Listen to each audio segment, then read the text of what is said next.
Le réseau de routes commerciales connu sous le nom de la route de la soie a contribué aux échanges de biens et aux interactions culturelles entre les peuples issus de différents pays pendant plus de 1500 ans.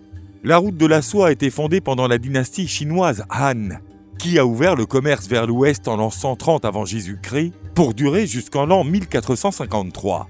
Même si le terme de route de soie est récent, il est tiré du commerce lucratif de la soie entre les Chines et les autres pays.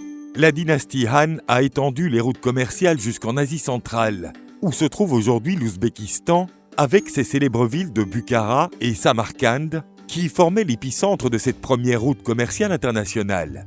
La route de la soie passait ensuite à travers la Chine, le royaume Goguryeo de Corée, le Japon, l'Inde, la Perse, l'Europe, l'Afrique et l'Arabie, établissant des relations politiques et économiques entre différentes civilisations sur une longue distance. La Chine fut le premier pays à tirer parti des vers à soie et à fabriquer de la soie, protégeant ses méthodes de production comme un secret national. La soie chinoise était chère et très recherchée sur les marchés de Rome, d'Égypte et de Grèce pendant l'Antiquité. Elle devint ainsi un produit de luxe très valorisé. Curieusement, le mot en grec ancien qui signifie Chine est Cérès, ce qui veut dire « pays de la soie ». En plus de vêtements et tissus faits de soie, bien d'autres biens furent transportés et vendus le long de la route de la soie, comme des chevaux, des chameaux, des peaux d'animaux, des fruits exotiques, des objets en porcelaine et bien d'autres marchandises encore. Le papier fut inventé en Chine au IIIe siècle après Jésus-Christ. Son utilisation se répandit le long de la route de la soie, atteignant Samarcande autour de 700 après Jésus-Christ. Les historiens pensent que la poudre à canon a fini par être exportée le long de la route de la soie en Europe, où elle a pu être améliorée pour être utilisée en Angleterre, en France, puis ailleurs dès le XIVe siècle. L'historien grec byzantin Procopius affirma que 2 moines chrétiens finirent par trouver comment la soie était fabriquée.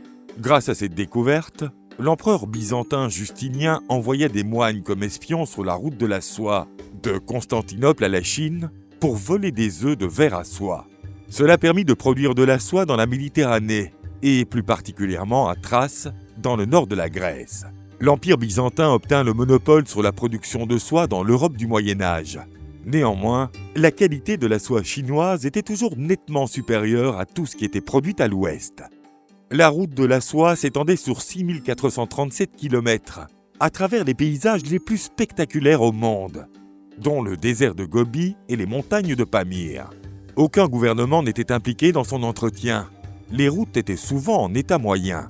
Les voleurs étaient courants, perpétrant des attaques en bande à dos de cheval ou prévoyant des embuscades dans les montagnes et les passages étroits.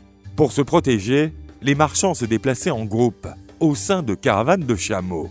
Au fil du temps, de grandes auberges que l'on appelait des caravansérails firent leur apparition pour loger les marchands qui voyageaient. L'expansion mongole sur le continent asiatique de 1207 à 1360 permit d'apporter une stabilité politique et de ramener l'ordre sur la route de la soie. Des groupes de guerriers mongols patrouillaient sur les routes et chassaient les bandits, assurant la sécurité des marchands. L'Empire mongol mit également un terme au règne du califat islamique sur le commerce mondial. À cette époque, l'explorateur vénitien Marco Polo devint l'un des premiers Européens à voyager sur la route de la soie vers la Chine.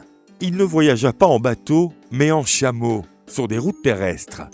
Marco Polo atteignit Chengdu, le magnifique palais d'été de l'empereur mongol Kublai Khan, où il passa 24 ans en tant que collecteur d'impôts à la cour impériale. Ses aventures furent immortalisées dans son livre « Les voyages de Marco Polo ». Cela permit d'ouvrir les yeux des Occidentaux aux traditions de l'Extrême-Orient. Au-delà des bénéfices innombrables engrangés par le commerce le long de la route de la soie, elle fut aussi l'origine de la prolifération de maladies. Des études montrent que la peste noire qui a dévasté l'Europe dès la fin des années 1340 pourrait être arrivée en Europe via l'Asie centrale, sur les routes commerciales menant à l'Empire mongol. Des preuves permettraient de montrer que la peste a commencé chez des marmottes de l'Asie centrale, pour aller plus à l'ouest, vers la mer Noire, via des voyageurs de la route de la soie. Il existe une théorie qui dit que des marchands génois arrivant de l'empire de Trébizonde et allant commercer en Turquie du Nord amenèrent la maladie en Europe de l'Ouest. Même si elle avait réussi à survivre à de nombreuses évolutions et ruptures géopolitiques, la route de la soie connut un terme abrupt avec la montée de l'Empire ottoman en 1453 qui coupa net le commerce entre l'Est et l'Ouest. Cela mena des aventuriers européens à chercher d'autres routes, inaugurant l'âge de la découverte. En juin 2014, l'UNESCO fit du réseau de routes du corridor de Chang'an-Tianshan un site du patrimoine mondial, reconnaissant l'importance de la route de la soie dans l'histoire mondiale.